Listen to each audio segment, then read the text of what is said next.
Hello BookTube, it's Ben here from the History Fella channel.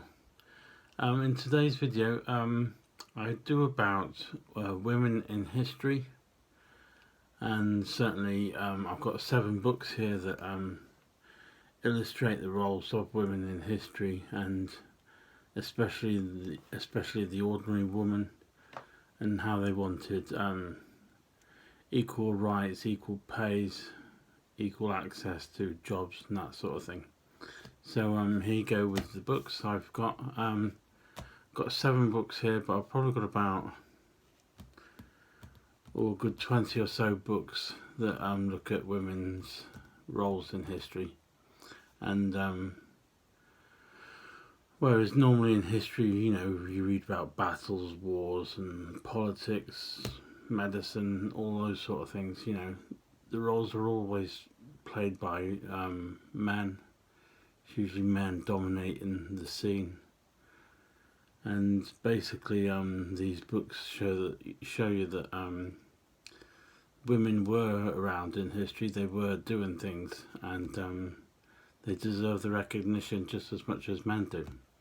So I've picked out 7 books which really show you the benefits of how women and what their contribution has been to history. So here's the first one. It's Struggling Suffrage in Watford. Women's Lives and Fight for Equality. That's by Eugenia Russell and Quentin Russell, and that's published by Pen and Sword Books. What this book is shows you how the everyday womenfolk, or women had or they wanted access to proper education for their children, especially their daughters as well as their sons. Women wanted to work in education, they wanted to work in nursing, and it wasn't just those kind of primary jobs where women could be allocated access. Women also wanted to work in factories, machine yards, work as architects, builders, you name it. Women wanted the same equal access. And this book shows greatly how the average woman in the street, it wasn't just, you well-to-do ladies or someone who had access, or a man could get them into a position in a factory or a business. This shows you what the everyday woman in real life could do. Watford, by the way, is like a small town in England near London. So basically, yeah, it's showing you right. You don't have to be right at the top to want access or demand rights. The second book is Unmarried Women of the Country Estate. 4 stories from the 17th to the 20th century by Charlotte Furness. That's also published by Pen and Sword Books. And as it says on the front, it looks at 4 stories basically of women who are single. And let's not forget, women who were single were kind of typecast, especially back in the 18th, 19th century. Back then you needed to have a man to get some sort of status, but even then you were seen as the wife or her indoors, who should be looking after and bringing up family and leaving the man to go out and do what he wants and earn employment. So this is a great book about the status of women, and it shows you how much they can do and how well they can work, and also the recognition that they gained from these 4 women in these stories. They would manage estates, great big country houses, sort out all the farming. They were basically the ones who were left in charge and they showed that they could do the jobs perfectly well in comparison to men. That's the second one. And we've got the next one, which is the Suffragettes of Kent. That's published by Pen and Sword Books, and that's written by Jennifer Godfrey. A really good book that looks at the suffragette movement, and especially the effect it had on Kent, the women and young girls that got involved, how they joined up to the movement, what they did to progress the movement, all the protesting or campaign marches they went on, and it's quite an eye-opener and really thought-provoking, and shows you, especially at we're talking sort of 1850 through to even 1950, a good 100 year slice of what women had to put up with, what they had to deal with, and what they had to actually do to get some sort of recognition. Right, next one is Women's Lives and Clothes in World War II. Ready for Action, written by Lucy Adlington, and that is published by Pen and Sword Books. It's an excellent book in that obviously we all know World War I brought more women and young people into the factories. The women and young girls were trying to fulfill the jobs that men were, because the men were having to go off to fight in the war, on the war front. It was the women that came in and did the jobs of the men,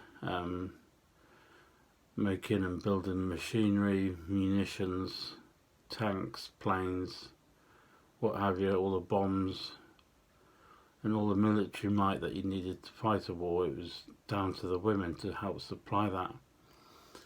And it really takes it on from there, in that, like it says on the book, it has a look. It looks at the clothes, the jobs they were doing, and just the industry and how it affected women. In this particular book in World War II, and how the role of women finally advanced from World War II onwards to hopefully, or eventually, things will get better and better for women in the workplace.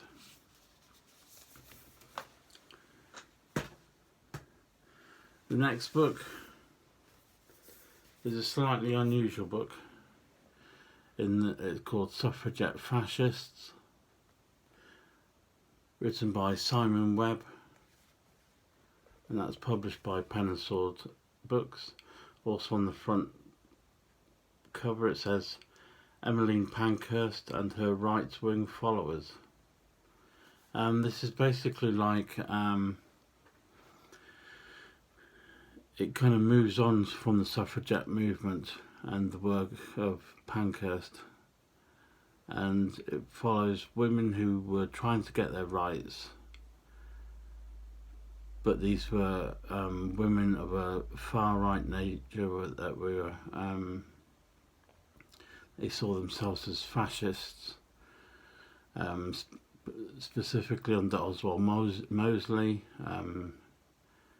They all, as a group, kind of looked up or worshipped Hitler and Mussolini, and it's kind of like another look at the types of women in the early 20th century that, although they might have had different beliefs, they were still trying to fight the cause of women, but kind of like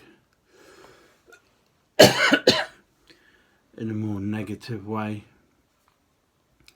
And I personally found this quite surprising, because you kind of think of suffragettes as, you know,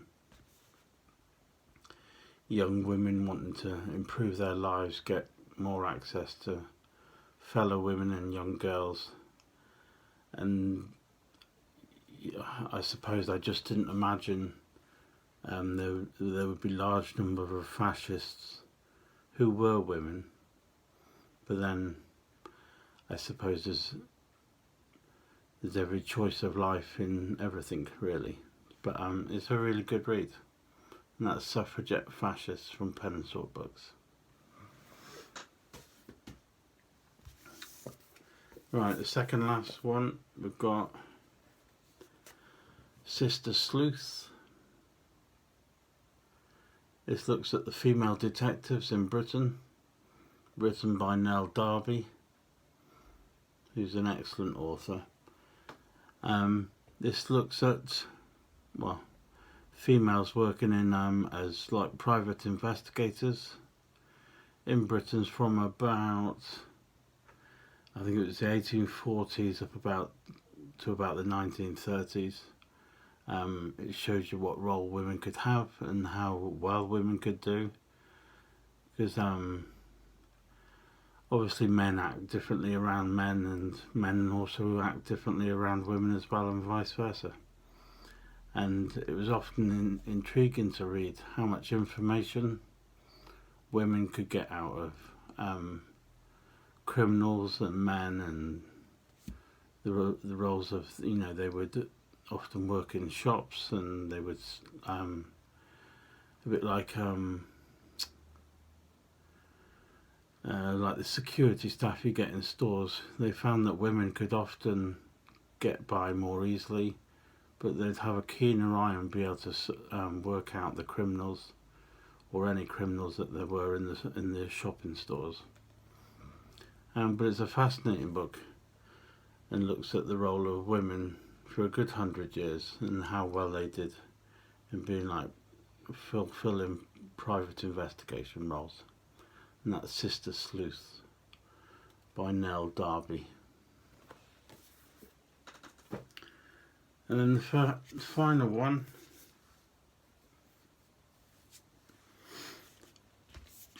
is Cobreaker Girls, A Secret Life of Bletchley Park, written by Jan Slimming. Now this actually goes back to maybe not the war front, but some women that worked for the war, specifically in Bletchley Park. Bletchley Park was well known for cracking the Enigma code, which was the German code that spies and German officers used to use to communicate their signals, their plans, what they were told to do from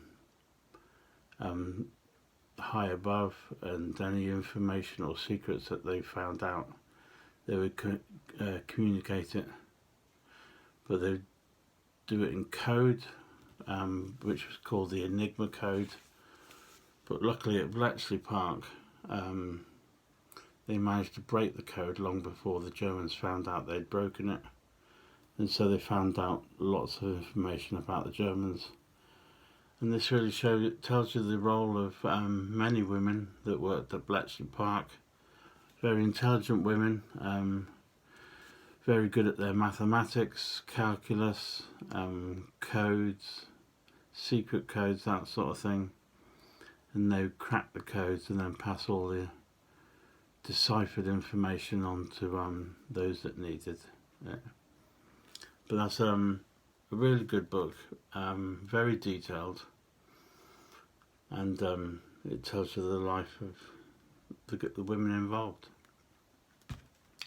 So that's five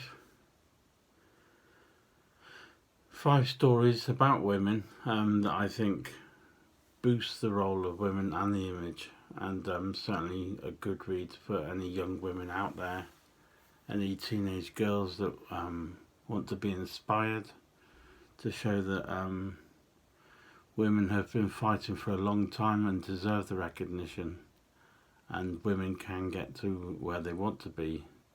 All they need is the determination and hard work. So there you go, that's 7 books about women. If you've enjoyed the video, give us a thumbs up, and If you haven't already subscribed, please subscribe, and thank you very much for watching the video, and I'll see you next time. Thank you very much for watching.